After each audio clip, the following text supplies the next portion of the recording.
Hi, everyone. I'm Nat Sorscher here on behalf of BAI and Professor Sydney Skybetter for Hello Precarity COVID-FML Edition. So Professor Sydney Skybetter's 2020 course on ethics, entrepreneurship, and curation, A Producer Prepares, featured a public speaker series titled Hello Precarity. Four of Skybetter's students, Lucy Duda, Patty Garza, Madeline Greenberg, and myself, Nat Sorscher, collaborated with the Brown Arts Initiative to produce their own series titled Hello Precarity COVID-FML Edition, featuring artists, funders, and culture warriors talking about life in the arts in the emerging COVID-19 era. Today, I'm joined by Stephan Moore. Stephan Moore is a sound artist, designer, composer, improviser, coder, teacher, and curator. Anything else you want to add right now? Uh, I, I feel like my main occupation right now is cat owner. I've been in my house all day, but yeah. So you're a cat owner, currently based in Chicago. Yeah. His creative work manifests as electronic studio compositions, improvisational outbursts, sound installations, scores for collaborative performances, algorithmic compositions, interactive art, sound designs, and I imagine scooping kitty litter. Uh, It's all, true. all of these for unusual circumstances. Yeah. He's the curator of sound art for the Caramore Center for Music and the Arts, organizing annual exhibitions since 2014. He is also the president of Isabel Audio, which builds and sells his Hemisphere loudspeakers. He was the music coordinator and touring sound engineer for the Merce Cunningham Dance Company and has worked with Pauline Oliveros, Anthony McCall, and Animal Collective, among many others, including, I'm sure, a lovely cat. He is a senior lecturer in the Sound Arts and Industries program at Northwestern University. How are you doing today, Stephan? Uh, Today's pretty good. I feel like every day you wake up and you find out new things about how things are going. But today so far is going pretty great. How's the cat? Cats, two of them. They're fine. They may join me at some point. Excellent. There's a dog somewhere around my house, which may make Okay. a difference. At least in like an audio form, she can be quite loud. So apologies in advance if that happens. Sure.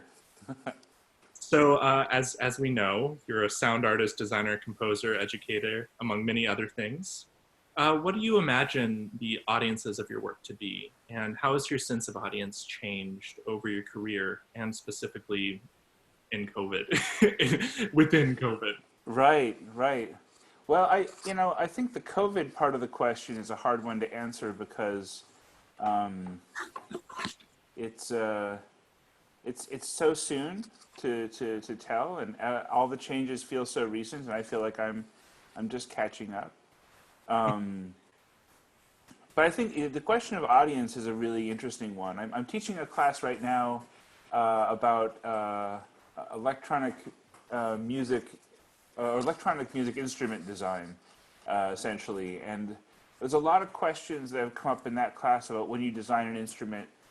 Part of what you're designing is the presentation of the kind of interaction that somebody's going to see as they watch you play this instrument, so that it sort of like brings the audience into this conversation. The laptop is an instrument I've used a lot for performance, and I feel like one of the most disappointing things about playing it sometimes for people is that it may require a certain amount of skill and virtuosity to be able to create certain kinds of sounds and do them right, but the gestures fall into this kind of office mode of gesture, and so it's not as satisfying to the audience, and that's when they can see you in person. Mm-hmm. I don't know. I feel like my whole life I've much more gravitated towards the sort of experimental or avant-garde or new music or whatever you want to call it end of things, and while those worlds can eventually lead to certain larger audiences, I always feel like those audiences are still kind of like small groups of like almost like secret societies of people who are interested in this kind of work. There's maybe a kind of a misplaced sense of I think pride that can sometimes get involved there, and when you realize like you're not trying to make top 40 music. You're not trying to create something that's going to hit or truly trying to maximize the amount of people you're reaching. You play a concert with 10 people in the room, and you're like, yeah, like the people who are here were here. So audience is a tough one, but I feel like what's like the nice part of that is that the audience that does find that sort of music, the sort of music I like performing and does get involved in it, is typically an audience that is really interested in really listening, in really kind of evaluating sound and sonic experiences at a level that are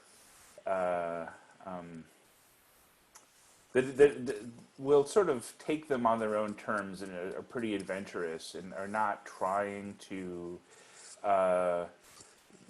have their ego stroked with a confirmation that what they are listening to is the best or is something that is culturally edifying or has the stamp of approval of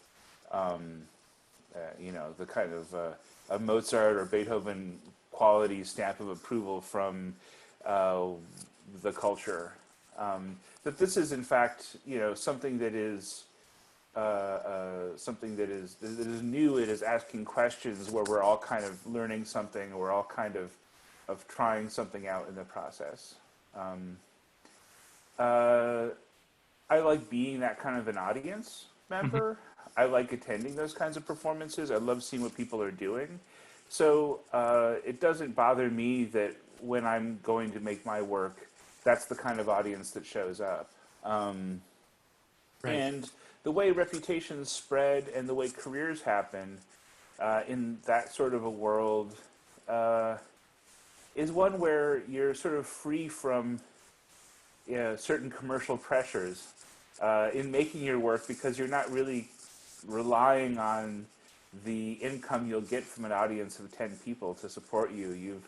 You've either you're independently wealthy, which works for some people, or if you're like me and a lot of other folks, you have a day job and you have figured out other ways to sort of connect your life together so that you can support doing the kind of work you love to do and making the kind of work you like to make and reaching the people who are interested in it reaching. And every once in a while, you'll look on the cover of Wire magazine, or you'll look, somebody who's doing pretty experimental work will kind of have a little run of micro popularity. There'll be a bunch of gigs for them that are quasi high profile in a certain world,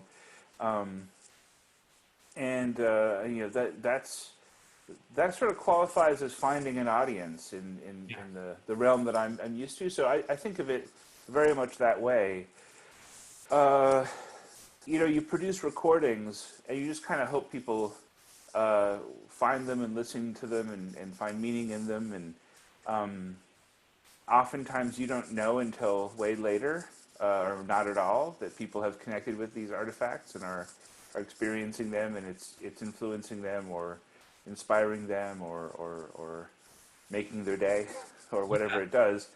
And how does any of that change in COVID? I think it's really just been the fact that we don't get to do it in person, and that internet audio is pretty shitty. And there's ways around it. I'm learning them slowly, but most situations we find ourselves in the internet audio, the compression and the various things we put on audio to keep it in sync with our video to make sure that it's not blowing anything out.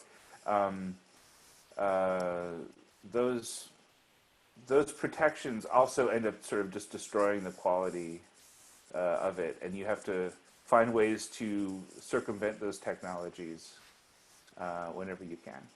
Absolutely. So that's I feel like that's what a lot of us are engaged in right now, is trying to do these Zoom-based performances or do these performances on different kinds of media. Not that I think what I had to get over, what a lot of people maybe also had to get over, is by doing that, you're not giving up. You're not throwing in the towel and being like, all right, I just don't care if it sucks, I need to play. You're saying, well, this is the reality of the situation, so we need to uh, embrace that reality. And, once we kind of get over being deflated at what kind of seems like a losing proposition at first because of the low audio quality and stuff, then the next round of questions really is, well, what can we do? What is possible? And are there benefits to this? Are there interesting things that can come out of it? Is there something that I can break in a creative way that will be interesting or exciting? And I feel like collectively, as a community, a lot of the experimental sound world is kind of moving into that phase right now, and it's interesting. Yeah, I'm very intrigued. In a lot of my conversations I've been having in my performance studies department and with other performance artists is a joke about who's going to write the great American musical about COVID. And of course, Yeah. the answer is no one's going to write the great American musical about COVID, at least not for a long time. Do you think that there's going to be, I guess, what are the strategies? And you touched on this a little bit, like of this, like breaking the medium and like making the sound art specific to a diffuse platform that you see going on? And can there be a great sound installation about COVID-19?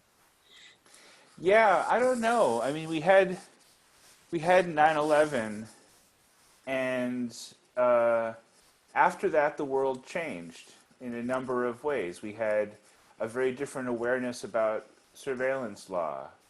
We had a very different kind of paranoia about our relationship with our government. We had another concrete example of being lied to in the case there of weapons of mass destruction and kind of starting the wrong war that then went on for way too long. We every time we flew, all of a sudden had to take off our shoes and take our laptops out of our bags and do all kinds of things that weren't necessary previously. And so we've never returned to normal from that. There's been a number of ways in which, and I'm probably missing several key salient ones, are the ones that just come to me off the top of my head. But I don't think we go back to normal from this. So I think that for me, it's less about what is the great COVID work of art. I don't know if I could even say now at a nearly 20-year remove, what is the great 9/11 piece of art. I mean, a few people did do work specifically about that, but none of them do we sit here and go like, wow, that really summed it up. But I would say that there's been waves of movement where artists have been thinking about surveillance, have been thinking about big data, have been thinking about the kind of theater that takes place in airports now. And there's a thousand small ways in which those changes, when they occurred, have registered with artists and have become the moment. Hello. I knew you'd want to join me eventually. This is what happens. There's one of them. Hello. Okay. So she's just going to hang out with me for a second until she gets bored of this. But yeah, I think that a lot of artists took up those individual issues or those things that were those things that were happening, and those changes have become amplified or analyzed or and I think that this is going to be very much the same. I think that we will return, the normal we return to is not the normal we left. Yeah. And I think we'll have a lot different of an attitude towards telepresence, towards these kinds of video meetings. People have been, using Skype and other technologies for years to have meetings and to be able to do telepresent kind of stuff, but not at the scale we're doing now. And I feel like there's going to be a new sense of possibility in terms of how we can connect with each other without jumping on a plane every time we do it. Right. We've been thinking for so long and talking for so long, giving sort of good lip service to the idea of cutting down our carbon footprint by flying less. Well, now we've just like basically taking a wrecking ball to our airlines, and we're watching how nature is responding. And so we have an opportunity coming out of this to not go back to what we were doing, but to think about, maybe there are situations where just jumping on a Zoom meeting is just fine. It's not a replacement for the flight and the meeting in person, but maybe it's sufficient. Maybe we change how we do conferences. Maybe there are some this is a genre of performance that springs up and continues in parallel. Absolutely. I don't know. I mean, it's way too soon to tell, but I feel like these are the questions that people are going to be asking with sort of like greater frequency and insistence as we go on. Yeah, I think there's something to be said too. I have no memories in my lifetime of before 9/11. I'm 23 years old. Okay. And it's interesting to hear you talk about never returning to normal, because that was always my normal. I don't remember going to an airport and not having to take off my shoes. And that's interesting to hear you say that, because now there are these young children whose first experiences at school may be over Zoom conferencing. And through Sydney's class, we kind of fostered a deep skepticism and, dare I say, paranoia about surveillance technologies and about platforms that do watch us. And I know this is a recurring theme in your work, is at least an acknowledgement of surveillance. And so I think it's interesting to kind of feel the pendulum swinging back the other way with our willingness to engage with these technologies, maybe in a different way. I want to change gears a little bit and move on to another question. And that is that as performers, we do rely on public spaces for congregation. I think you were touching on this a little bit before with your kind of anxiety about the switch to digital from like the embodied performances. I know in your ongoing collaboration evidence, you've relied on like having these physical spaces to improvise. And whether they are more like typical theaters for a dance performance, or I heard you use the term a shared acoustic space for sound art, which I really loved. We also depend on this devoted amount of time from our audiences to attend to our work. And you kind of touched on this lagged time of like someone encountering your work later and being inspired by it. But we clearly cannot generate typical performance spaces right now. So what are the strategies to create a shared acoustic space in this moment? And does evidence need more than just a band camp right now? Yeah, well, that's so many questions there. I mean, so the other half of evidence, Scott Smallwood, lives in Edmonton, Alberta. He teaches at the University of Alberta there, and so he's a good long distance from me. And normally, we have several events over the course of the year where we get together. We were supposed to be playing last week in a festival in Northern California. In mid-April, we were supposed to be presenting sound work and also a paper or a talk at a conference in Belfast, Ireland. So, all these things that have been just totally canceled by the situation. But we sort of have our plans to continue to meet up in space, to converge in the same room and do things. And now that we don't have that, we've actually set an appointment for ourselves for next week where we're going to be trying out some strategies for doing collaborative audio performance using some of the different technologies that are available. There's I feel like a lot of people, I'm quickly becoming sort of a fast expert at all of the different strategies for audio streaming that exist out there. There are more platforms for doing this than I realized, and some of them make certain interesting, very weird assumptions about things. Some of them really focus on high quality audio in one direction.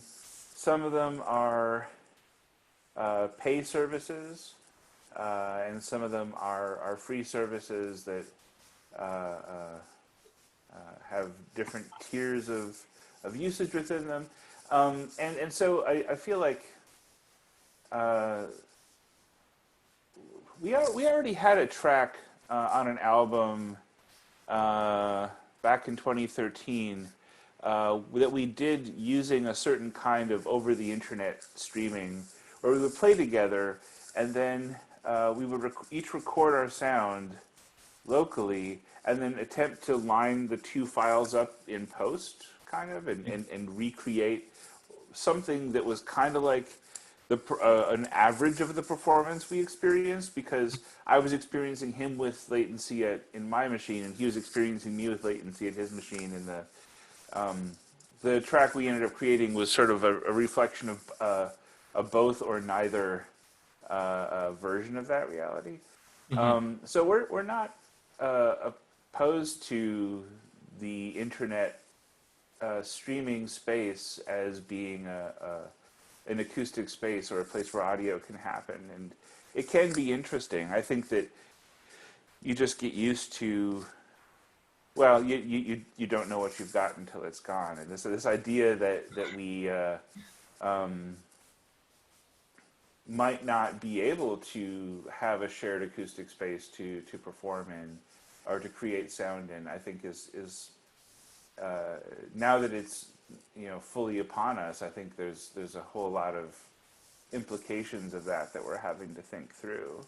I mean, sound is weird. You can take a visual image, a video image, at least a non-stereoscopic one, Mm-hmm. and put that into a camera and beam that across a space.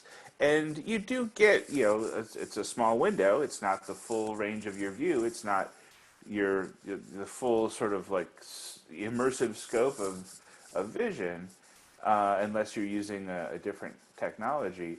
But you can translate the way things look to another place, I think, a lot easier than you can translate the way things sound over some of our technologies. Whenever you record sound, it's always mediated. It always has a certain level of mediation to it that, as musicians and sound engineers and sound designers, we embrace. But it's very hard to get something that feels naturalistic or feels like you're actually in the same room. The speakers that I build, which you mentioned when you were reading my bio, are all about trying to introduce electronic sound into a space so that it appears to be coming from an acoustic source as opposed to an electronic source. So I feel like these questions of presence and distance and interacting or not with a particular space, how we capture sound, how we reproduce sound, these are questions that are always in the mix with any audio production anyways. Mm-hmm. And they take on a different tone when you are starting to think about them as surrogates for an experience of in-person-ness that you can no longer have. Right. But I don't, I reflexively, with so many of these issues, the question, I think, at first is, how do we get back to normal? How do we retrieve what's been lost? How do we reproduce or regenerate the thing that we no longer have access to? And I think that as that as things wear on, the question shifts, and it no longer is about trying to bring us back to or restore normalcy, and more about trying to explore. Okay, so we're in this new normal. We're in this new weird place. What are the potentials of what this place and what does it have to offer?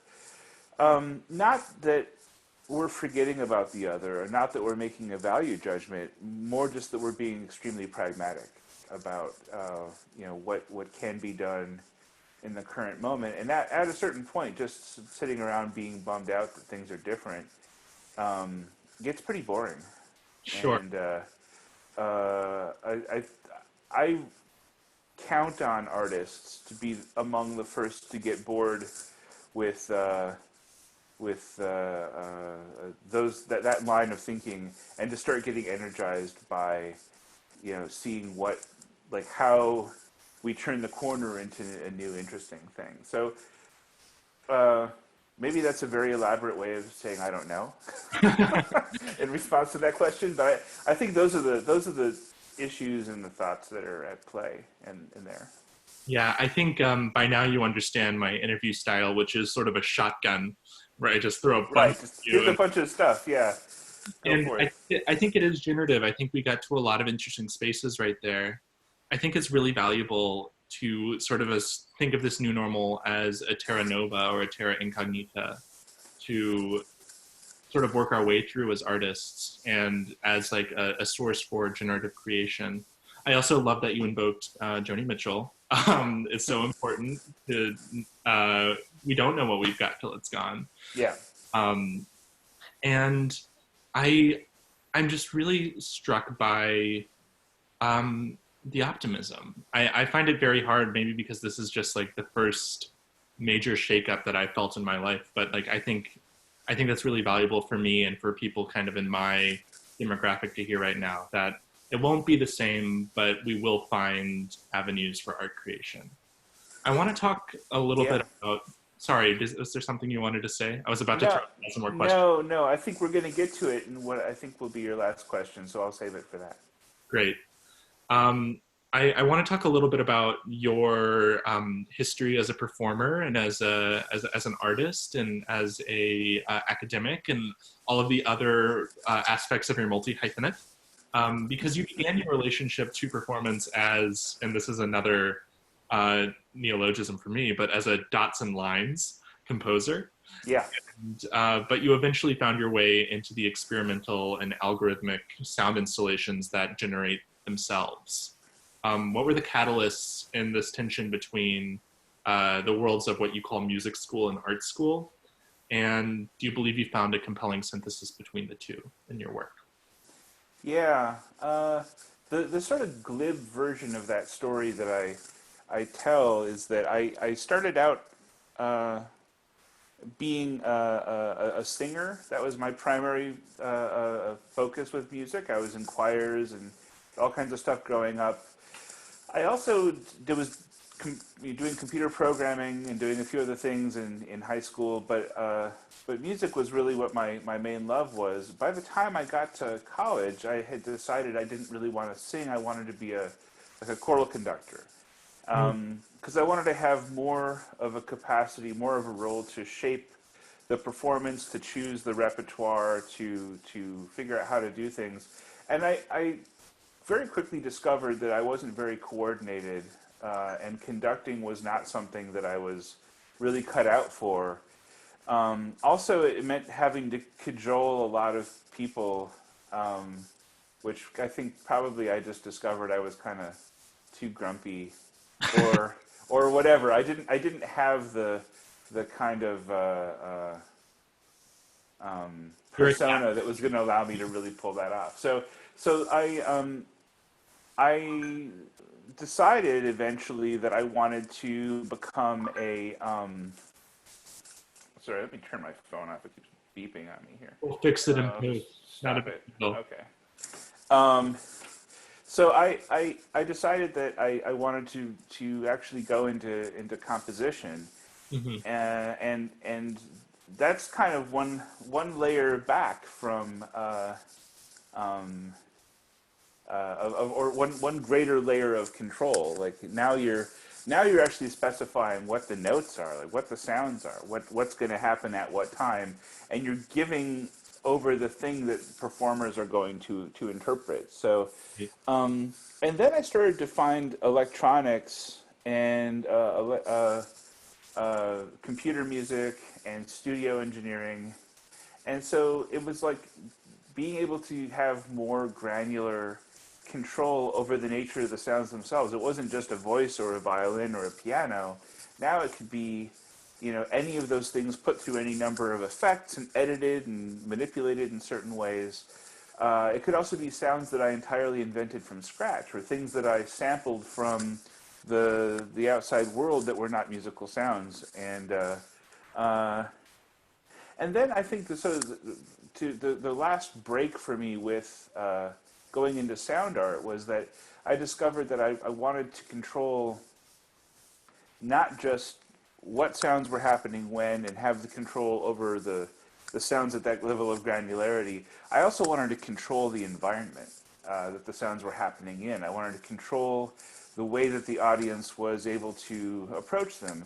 It wasn't going to happen in a concert hall where we have this performer audience contract and things are printed up in the program and there's a way we all know it's going to happen. It was going to be in surprising places, in installation type environments where you could encounter it in very different kinds of ways, and the sound could be produced by things that weren't speakers or people or instruments. They could be coming from anything, and so to me it's just, it's if I want to draw a line through all of it, it's just having more and more control over more and more aspects of the experience and desiring to ask more and more questions about sort of the fundamental circumstances and contexts, all the way down to the very granular level of what the actual sounds are and when they're happening. It's so funny because I'm a puppeteer, and I think I had a very similar journey because I started out as an actor and then I became a director because I wanted to have control. And then I realized to really exercise control, I needed to be the one manipulating the material myself. And so I'm Right. wondering, how do I make that switch from, say, like a puppeteer into like someone who's designing automata? Right, because it's a very short step now from puppeteer to either sort of digital animation, virtual reality, 3D modeled things, or just straight up robots. Yeah. And and maybe then you have the kind of control you want, or maybe then you have to. I think ultimately, any art form, when you sort of zoom back in terms of the amount of control you want, it's you want to you want to design the building that it Hmm. happens in. You want to like landscape the forest that it occurs in, right? You want Right. to, and this is the path that leads into it, and this is the angle of the sun, and this is the and pretty soon you're doing like a full James Turrell or anything. There's all of these circumstances around the experience. I think this is the impetus now will be less towards these big, these sort of real estate focused kinds of worlds, and more into virtual reality. Not Yeah. because it's better in terms of the experience, but in terms of the level of control and the way that you can produce things. And I feel like some of the most interesting spaces for creating these like kind of operatic scale works where all these different things are possible are in things like video games and stuff where you have enormous teams of people brought together to do really really crazy kinds of stuff. We're seeing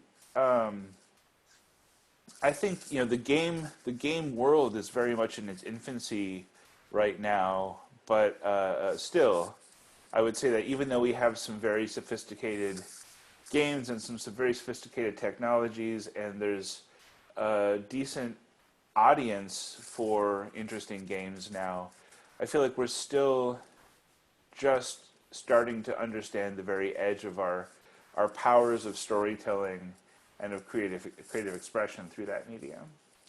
But I feel like a lot of stuff is definitely going to go in that direction, and I'm a big fan of it. I participate.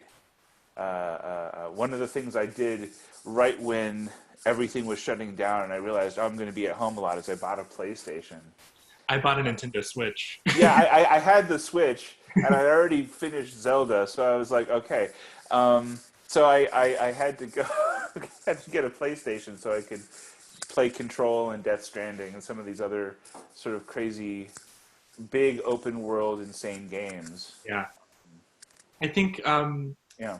yeah, I think video games and like kind of the virtual reality world kind of do represent this great seam between like the amount of control that goes into like building and modeling the world, and then the amount of improvisation and playfulness that comes in the actual ludic part of the game and the playing of it.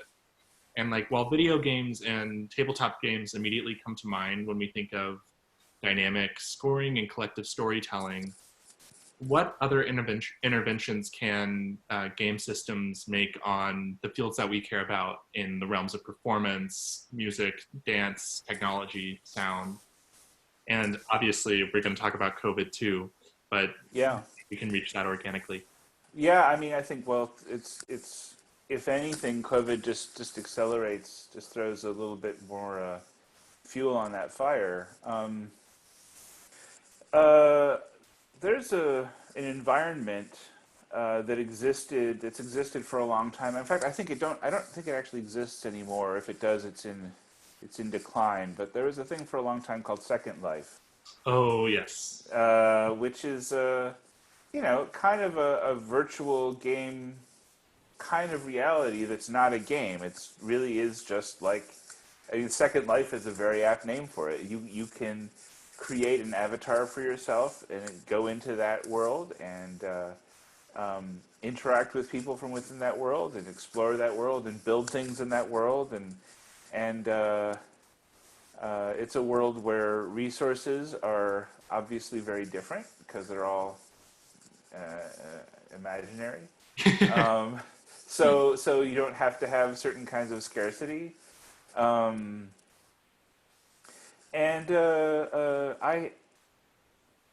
I had a mentor for many years, the composer Pauline Oliveros, who I think is always the person I think about when I think about telepresence in the future and sharing sound across these different spaces. She was one of the folks who I think of as most eager to experience these possibilities and most eager to explore the potentials of them. When other people were maybe shying away from them or concerned about the implications of these things, I think there's always a certain like technological resistance to technology that comes up with every new wave. Like as soon as we had good sounding versions of orchestral instruments that could be produced by MIDI, all of a sudden there's this, oh no, we're not going to have musicians anymore because this technology is going to replace them. And of course, it's not at all what's happened, but it's allowed for certain kinds of creative potentials. It's allowed for certain kinds of demoing and demonstrating of ideas. It's unleashed people's creativity in different ways, and we're still hiring and training musicians. Like it hasn't made anyone obsolete. It's just opened up and in some ways democratized access to certain kinds of sounds and certain kinds of approaches. I think that when we've started to have like some of these telepresence ideas, there would definitely have been a lot of people who are I think more than the people who have embraced it and started asking the questions or have applied for a grant and started trying to do things with it, there have been a lot of people who've just been sort of like, I don't want to be told in the future that I have to perform this gig online because I don't like doing that. I like being in the room with the person that I perform with. And so you get this kind of folded arm grumpiness about it that people will take on. Yeah. Well, now we can't leave our houses, so now there's a moment to I think go in and reconsider what the possibilities are.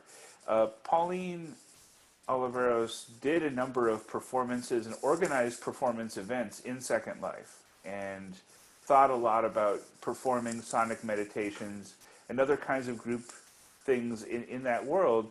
She didn't have any fear that it was somehow going to replace face-to-face reality and connection with people. She only saw it as, I think, what it will end up being for us, which is an additional set of ideas that supplement all of the experiences we already are capable of having and enjoy and treasure, Hmm.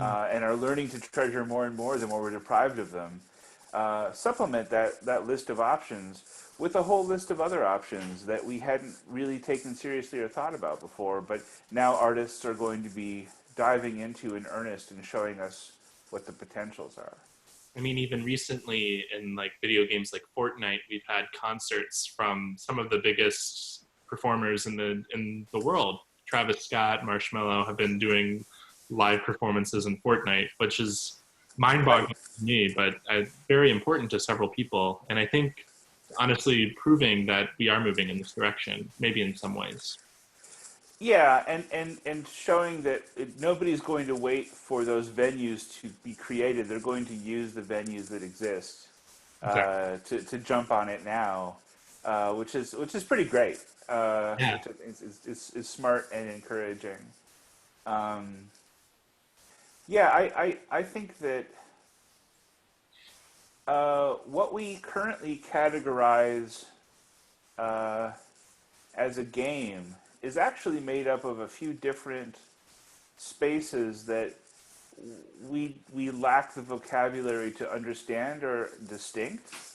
Um, but there's a portion of a game which is the sort of like interactive puzzle of how to get your body to, to how to get this avatar to behave the way you want it to based on movements and controls that you're making. Well, that the control, the interface between the embodied human and the disembodied avatar, um, that's a point of continued evolution and continued development. It's something we're going to keep looking at. But that's one piece of the puzzle.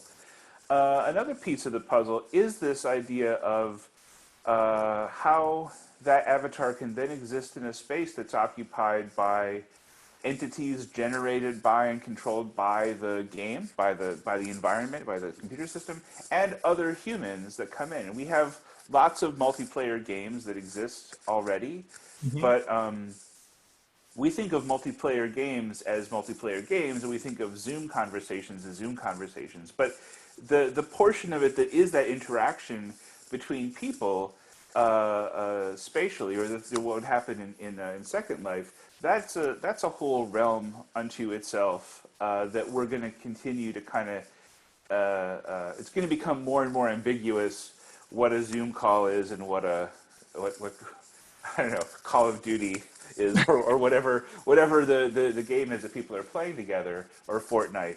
Um, and then there's the portion of it that is storytelling, with compelling writing, compelling acting, compelling visuals, compelling music and sound, and all the media elements that we've been developing over a century plus of cinema making, Hmm. and many centuries before that of various kinds of digital and pre-digital visual art, theatrical and dramatic art, sonic art, music.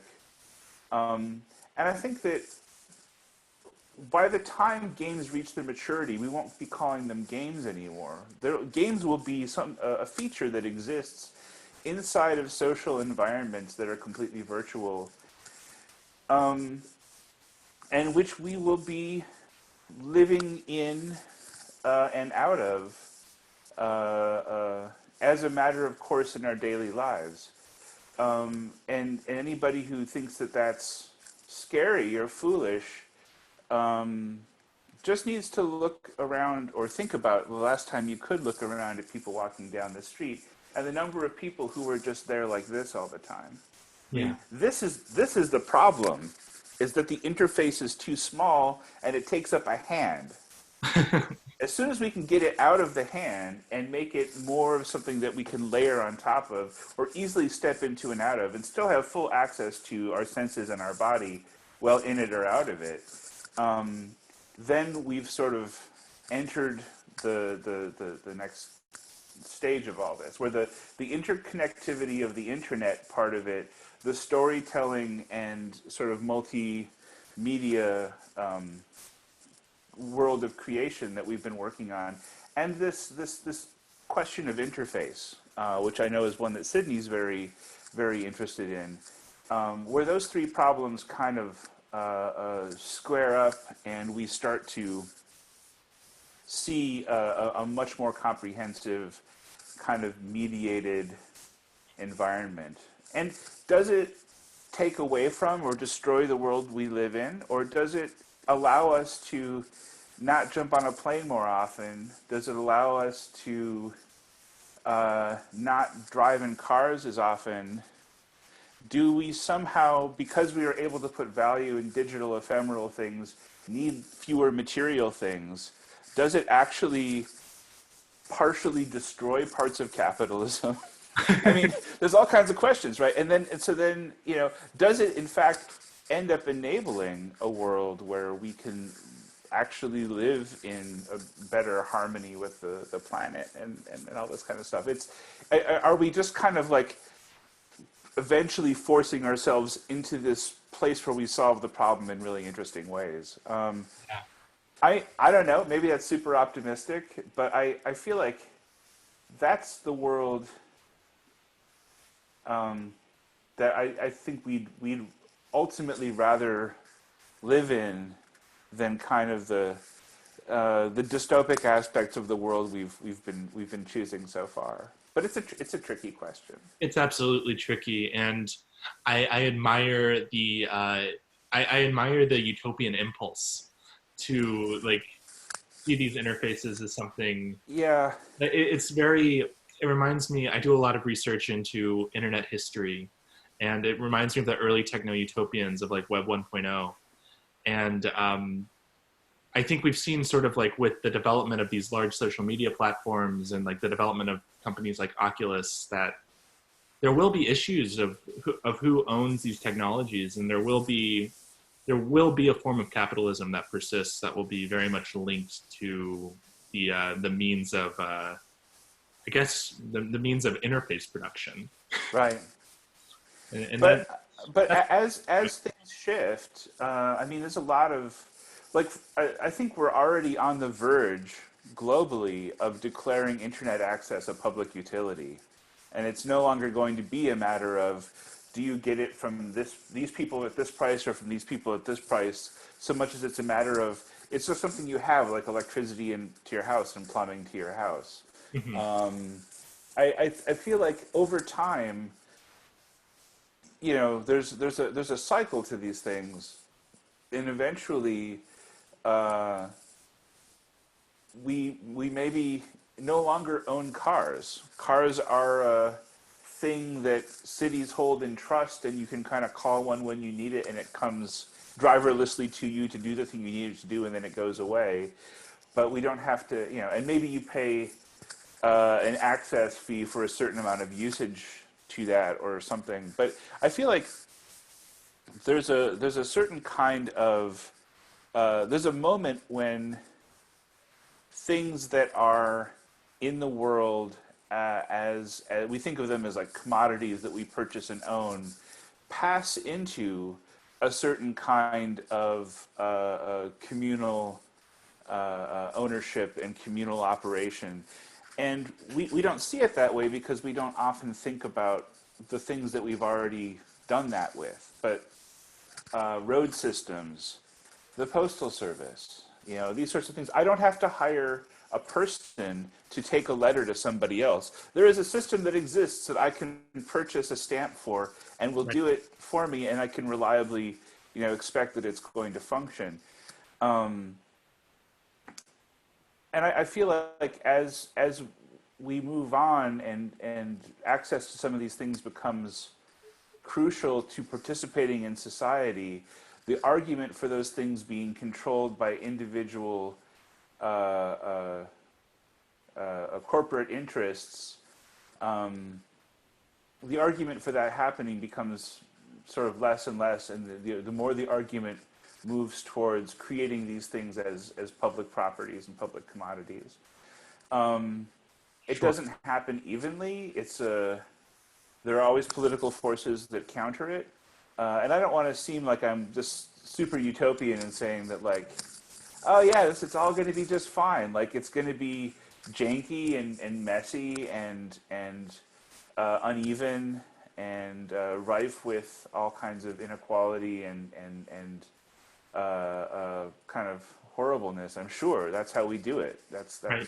as humans, that's how we tend to want to rock it with each other. But I do think that over time, things have moved in a better direction. Mm-hmm. Access to knowledge has moved in a better direction. Access to communication has moved in a better direction. Access to health has moved in a better direction. We see all the inequality now, but 100 years ago it was worse. And I can't help but think that 100 years before that it was also worse than that. And it was so then 100 years from now that it will be better seems like a pretty safe bet. Not too, like, I don't know, rainbows and unicorns optimistic. I think we can count on that if we don't destroy the planet first. Yeah, we'll knock on wood about the ecological disaster, but right. We'll knock on wood if there's still wood. Yes. So I wanted to thank you so much for your time. I've got one more question for you. It's a question that we've been asking all of the participants in this series, and I'll put my own spin on it because I am personally vested in this question, and that is that it's 2020, and I'm in my last week of undergrad at Brown University before I graduate into just a very precarious world.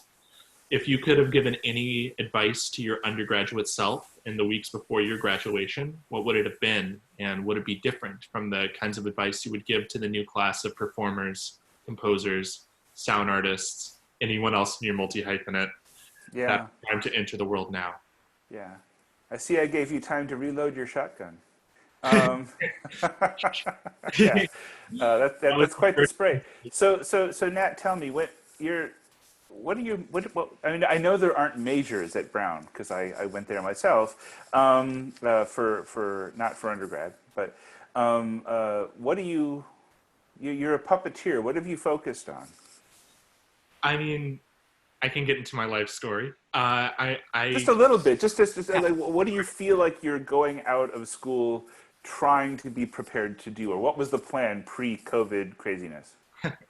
The plan pre-COVID was to move to New York City and continue establishing myself in the puppet world there. I took the year off before my junior and senior year to do that, and I did it with some success. I'm proud of the work I was able to do in New York during that time. Okay. I had a lot of really great connections, and the plan was to move to New York and pursue that. My time at Brown has been spent very much in the ivory tower, doing a lot of deep theory-based academic research and work, especially within the performance studies department at Brown. And before that, I was a botanist, and I did a lot of plant science, genomics. But more recently, I've been much more of a humanities kid. Yeah. And this is where I find myself now. my main strategy in the wake of COVID, I think, as most people in my demographic are focused, is we're all going to be applying to grad school so that we can have some economic Sure. safety net. Yeah. Right. Yeah. Where does one go to study puppetry in grad school? I would be doing a PhD in performance studies if I could. Um, Okay. and there's lots of avenues for that. Sure. And my academic research is a lot on object making and objectifying using the puppet as a metaphor. And I do a lot of work on, like I mentioned before, internet history and Mm-hmm. things like lying on the internet as a form of making and using a puppet. Uh-huh. And Interesting. I really enjoy that, and I'd love to talk to you about my Yeah, puppetry. this is a whole other like Off, great off, conversation that I'm but seeing the edge of here. Well, the reason I asked that is just to just sort of answer your question. Um, I mean, the idea of precarity has not been introduced by COVID-19, right? Precarity was there, inherent in your plans for the future, long before there was a coronavirus making things even weirder. yeah, Um, I think that I don't know. I when I left school with an undergraduate degree in music composition, it sort of was occurring to me in my last weeks of undergrad. Oh yeah, I didn't really think this through, did I? Like, yeah, what yeah, does somebody with my training actually do for money?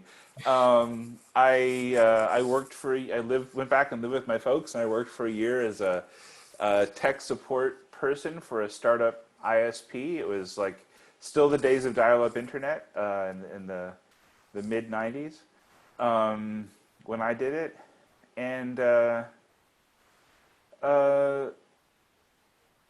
over the years, I feel like it's just always been one form of education or another, either the kind of education I'm paying for or someone's paying for or there's a loan for, or the kind of education where I have a job and I'm making an income and I'm just trying like hell to teach myself skills on the job and keep things going. And I feel like there's really, yeah, it's really just been one kind of education or the other my whole life. And now I'm teaching at a university, and what am I doing? I'm spending all my time trying to figure out how to use various online platforms to do high quality audio streaming. Like the learning, the intake of this information never ends.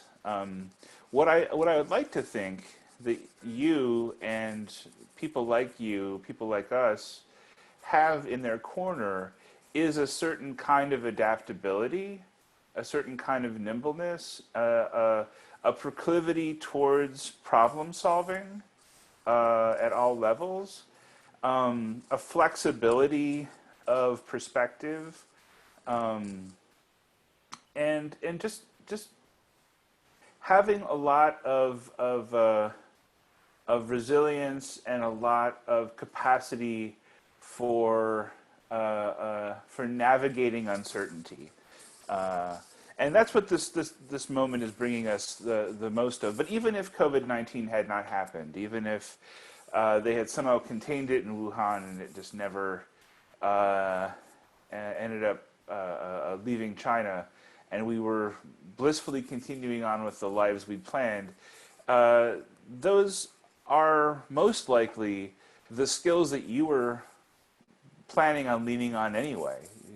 Nobody moves to New York and thinks it's going to be easy, right? Like you have to find a place to live, you have to find a gig, and you have to, you're constantly hustling on one hand to make rent, and on the other hand to continue to expand your network and further your art and make the things you want to make and realize all of that stuff and balance the time and the energy required in doing both of those kinds of things.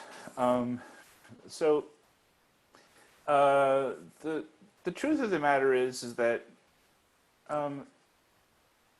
either you figure it out or you don't. And the people who don't figure it out and leave the profession, very rarely is that just because of bad luck. Um, I think I have, at least I don't feel like I hear many of those stories. I think it's people who weren't sufficiently motivated to to withstand the pain and suffering and uncertainty and sort of psychological torture of fighting through the difficulty of it. Um, just decided like, hey, I can't stand this. I would like an easier life. I would like less stress and less complication, and they choose of their own volition to go somewhere else. Or, And this is where I feel like I forget now who the first person is who said this, who came up with this expression, but I've always loved it. What you find out over time is not a matter of who's right; it's a matter of who's left. ooh, You know, it's a matter of who remains, and eventually, either you just have no talent and you're really and you've completely failed to notice that, and you're so stubborn and you just get rejected and thrown on your ear your whole life, and that's it. Or eventually you continue to practice your craft, you get good at it, you get better at it, you're around enough, and people are finally just like, this person's not leaving, so we better figure out what their name is, and you join that community, and there starts to be, you start to find a way forward. Oftentimes you have to create your own momentum. Oftentimes you have to, you see that there's not a venue for what you need, so you have to create the venue. Sometimes there is no support group for what you want, so you have to create the support group and the community around it. But if you look at New York City and the avant-garde creative arts world in New York, and as it exists now in this sort of multi-borough madness, all you see is these wonderful organizations where people have said, this is, I need a community to support the kind of work I want to create. I need a venue to be able to show the kind of work I want to create. And over time, those either exist, run their course, serve their purpose, and are gone, or they solidify into things that become a little more professional, a little more established, and then they're overrun, and soon enough, somebody else comes along and is like, nope, there are no venues here for the thing I want to do, and they have to make another wave of these new organizations. I feel like, because I lived in New York for a while, I feel like I got to see a certain wave of those organizations rise up and fall away, and some remain, and some transform, and some combine. Things that had been there a very long time vanish. Things that had been there a very long time become much more secure and solidified. The kind of scarcity that surrounds a lot of the work that is not happening at the higher commercial echelons creates uncertainty, also creates beautiful communities, creates opportunities for people to really meaningful connect about the shit that matters to them. I feel like by signing into that world, yeah, you're signing up for some hardship, and you're signing up for some difficulty, and you're definitely signing up for a lot of uncertainty. But you're also kind of entering a guild or a trade or a community or a secret society of people who share your circumstances and your goals and your interests, and you find each other and you build things together.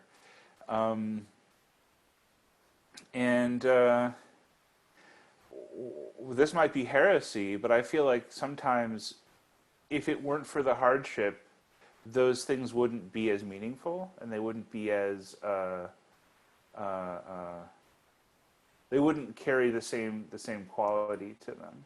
Not that I'm a favor of artists starving, and not that I feel like, I feel like there are different ways to approach it, and in the U.S. it's particularly severe. But that's just why you need a big city. Right. And it's the thing that I'm most concerned about, but also weirdly also the most optimistic about with this shift to all interactions going online, is that we're maybe finally going to be, well, the pessimistic part is that we're going to lose that ability for all of us to show up at a concert and go out for a beer with your friend afterwards and see somebody else who was also at the concert and have the conversation and meet a new friend and or just be like, wow, the last 5 events I've attended, I've seen you at, and I don't know who you are, so we should probably talk. You don't get that in the online performance forums. But the place I'm optimistic is that we may, because of the lack of that, if this goes on much longer, or even as we come into and out of it, other ways of locating each other, other ways of establishing community that do involve some of these online ways of gathering may start to gain a different kind of traction. And in terms of creating global communities and creating things that are not necessarily located in a particular city, but are more geographically spread out, I think that that's a very interesting development, and that will in and of itself create all kinds of new interesting opportunities, and will be the sort of thing that flows into the future in a way that's interesting. What if we're all saying 10 years from now that had this not happened, we wouldn't have the kind of global community for X kinds of arts and Y kind of arts because we were forced to all get online and meet each other instead of just being very provincial and stuck in our own cities. I mean, I don't need this conversation to happen. Right. Yeah. I mean, well, as you pointed out, this conversation would have happened, but we probably wouldn't have been talking about this.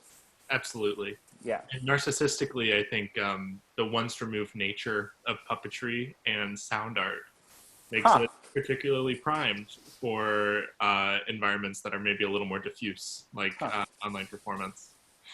Okay. I don't know. That might just be my optimism showing through. Well, I mean, I think puppeteers are in a unique position to think about how do we convey emotion, how do we convey stories, how do we convey all the things that you'd want to be able to convey through an avatar in a kind of like future virtual space. I think so often people are concerned about avatars being lifelike or realistic, and I think puppeteers are the ones who see that it's actually the ways in which things are caricatures, the ways in which things are exaggerated and not true to life, that actually are the things that allow them to be the most emotive and expressive. And it's an insight that needs to be at the table. I think you've pitched puppetry better than I ever could. It's so funny to try to talk to my peers about the importance of puppetry, but I think I'm going to absolutely steal your summation right there. Oh, it's yours. if that works for you, it's yours. Yeah, great. Oh, I love it. I'd like to, Stephan, thank you so much for joining me here today. And I'd like to also take this opportunity to thank BAI for producing this series and Sydney Skybetter for organizing them. And yeah, I don't know. Thank you so much. It's been a pleasure. Absolutely. Good luck to you. Good luck. Congratulations on your graduation, and good luck whenever you finally do make it to an apartment in New York with making things happen. All right. All right. Real. Take care. Yeah, so long. Bye.